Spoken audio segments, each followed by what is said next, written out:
Amaravati master ప్లాన్‌కి కొత్త రూపురేఖలు ఇచ్చే ప్రయత్నాల్లో ఆంధ్రప్రదేశ్ ప్రభుత్వం నిమగ్నమైందా? ఇది కేవలం 29 గ్రామాల వ్యవహారం అనుకునే వాళ్ళకి సమాధానం చెప్తూ 2 జిల్లాలు విభజించిన తర్వాత చూస్తే గనక 4 జిల్లాల స్వరూపాన్ని మార్చేటువంటి నిర్ణయంగా ఇది మారబోతుందనే సంకేతాలు స్పష్టంగా కనిపిస్తున్నాయి. ఇప్పటివరకు మాస్టర్ ప్లాన్ అంటే అమరావతి నగరానికి సీడ్ క్యాపిటల్ ఏరియాకి మాత్రమే ఉంది. అయితే ఆంధ్రప్రదేశ్ ప్రభుత్వం తాజాగా సిఆర్డీఏ రీజియన్ మొత్తాన్ని కూడా ఒక మాస్టర్ ప్లాన్ రూపంలోకి తీసుకొచ్చేటువంటి ప్రణాళిక పైన కసరత్తు చేస్తున్నట్టుగా సమాచారం ఉంది. ఈ సిఆర్డీఏ ఏంటి, అమరావతి మాస్టర్ ప్లాన్ ఏంటి, ఒకసారి ఆ డిఫరెన్షియేషన్ మనం చూసే ప్రయత్నం చేద్దాం. ఆంధ్రప్రదేశ్కి రాజధానిగా అమరావతిని నిర్ణయించినటువంటి సందర్భంలో రాష్ట్ర ప్రభుత్వం తీసుకున్నటువంటి కీలకమైన నిర్ణయం రాజధాని నిర్మాణానికి సంబంధించినటువంటి ప్రణాళిక. అందులో భాగంగానే కొన్ని నిర్ణయాలు తీసుకుంది. ఇది మొత్తంగా సిఆర్డీఏ రీజియన్ ఈ పరిధిని మొత్తాన్ని చూస్తే కనుక ఈ మధ్యలో ఉన్నటువంటి కోర్ క్యాపిటల్ ఏరియా ఇది మాత్రమే అమరావతి నగరం కింద రూపాంతరం చెందుతున్నటువంటి ప్రదేశం ఇది. అంటే ఓవరాల్గా దీన్ని ఒక 9 జోన్లుగా విభజిస్తూ అప్పట్లోనే నిర్ణయం తీసుకున్నారు. సింగపూర్ కన్సల్టెన్సీ దీనిపైన వర్క్ చేసింది. సింగపూర్ సంస్థ తీసుకున్నటువంటి చేసినటువంటి కొన్ని కీలకమైనటువంటి సూచనలు ఏంటంటే రాజధాని ప్రాంతాన్ని ఫస్ట్ ఫేజ్లో రాజధాని ప్రాంతాన్ని మాత్రమే డెవలప్ చేసి తర్వాత ఈ అభివృద్ధి నమూనాని మొత్తంగా విస్తరించాలనేది ఈ ప్రణాళికలో భాగం. అప్పుడే అందుకే ఒక నిర్ణయం తీసుకున్నారు. కృష్ణా జిల్లా, అప్పుడు కృష్ణా జిల్లా ఉంది, ఇప్పుడు కృష్ణా జిల్లా ఇటుపక్కన, ఎన్టీఆర్ జిల్లా ఇటుపక్కన, అంటే 2 జిల్లాలు అయింది ఈ ప్రాంతం. ఈ ప్రాంతంలో 30 మండలాల్లో నుంచి దాదాపు 4815 చదరపు కిలోమీటర్ల వైశాల్యం గల భూమిని తీసుకొచ్చి సిఆర్డీఏ పరిధిలోకి తీసుకొచ్చి పెట్టారు. అంటే ఉదాహరణకి హైదరాబాద్ లాంటి దాంతో పోల్చి చూసినప్పుడు హెచ్ఎండిఏతో ఎలా మనం పోలుస్తామో అలాగే సిఆర్డీఏ అనేటువంటి ఒక వ్యవస్థను ఏర్పాటు చేశారు. ఇక గుంటూరు జిల్లాలో ఉన్నటువంటి 26 మండలాల్లో 3787 ప్రాంతాలను, అంటే చదరపు కిలోమీటర్ల వైశాల్యాన్ని ఇక్కడ సిఆర్డీఏ పరిధిలోకి తీసుకొచ్చారు. అంటే ఇప్పుడు విభజించినటువంటి జిల్లాలుగా మనం చూస్తే కనుక ఇటు పక్కన పల్నాడు జిల్లా, ఇటు పక్కన గుంటూరు జిల్లా, ఇటు పక్కన బాగ్పట్ల జిల్లా ఉంటుంది. సో ఇది ఒక 3 జిల్లాలు, ఇది ఒక 2 జిల్లాలు, మొత్తం 5 జిల్లాలని ప్రభావితం చేసేటువంటి నిర్ణయం కాబోతుంది.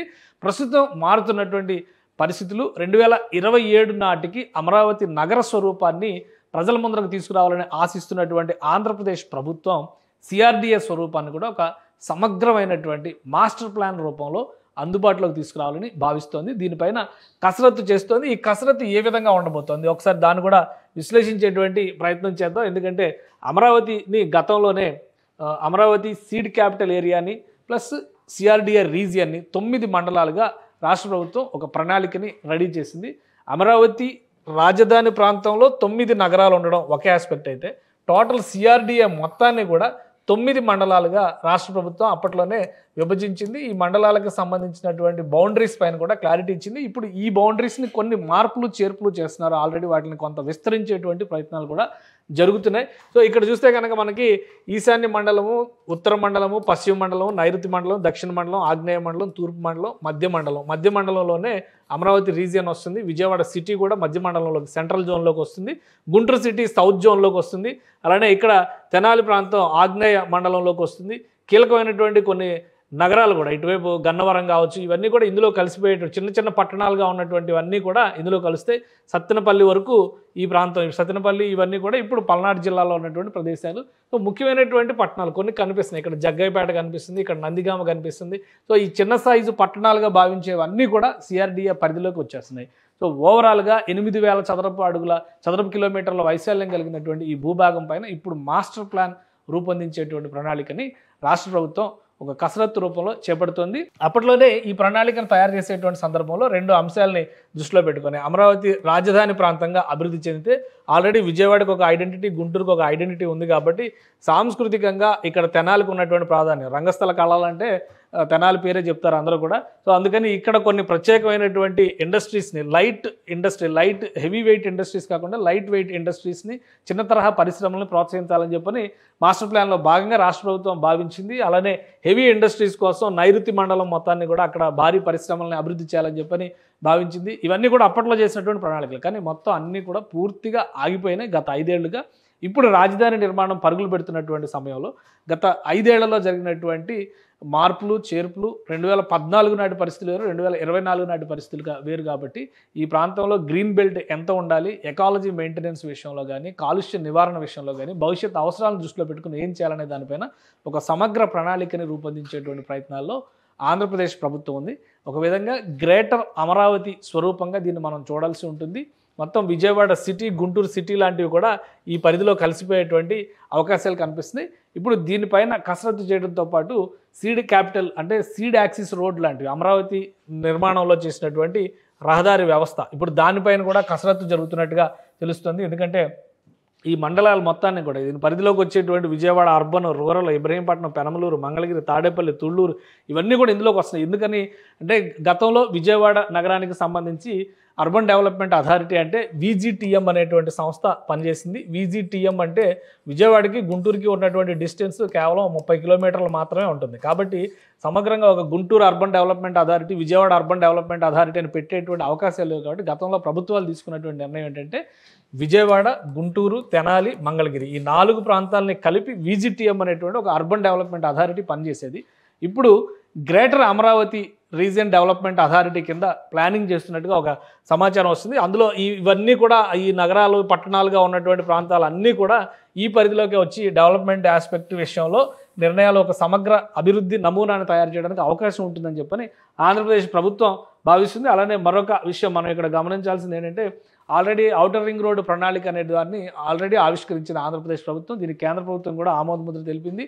భూసేకరణ చేపట్టి దీని ప్రణాళికాబద్ధంగా ప్యాకేజీలుగా విభజించడం ద్వారా 3 ప్యాకేజీలుగా విభజించడం ద్వారా ఈ నిర్మాణ ప్రణాళికను అమలు చేయాలని చెప్పి ఆంధ్రప్రదేశ్ ప్రభుత్వం భావిస్తుంది. సో ఒకసారి కనుక ఈ ప్రణాళికను గమనించి చూస్తే ఇందులో కూడా ఏ ప్రాంతాలు అయితే ఇప్పుడు CRDA రీజియన్ పరిధిలోకి వచ్చినాయో ఆ ప్రాంతాలన్నీ ఇక్కడికి వచ్చేస్తున్నాయి. ఇక్కడ గుంటూరు, ఈ తెనాలి మాత్రం రింగ్ రోడ్డుకి బయటకు వస్తుంది, కానీ విజయవాడ రింగ్ రోడ్ లోపలికే ఉంటుంది.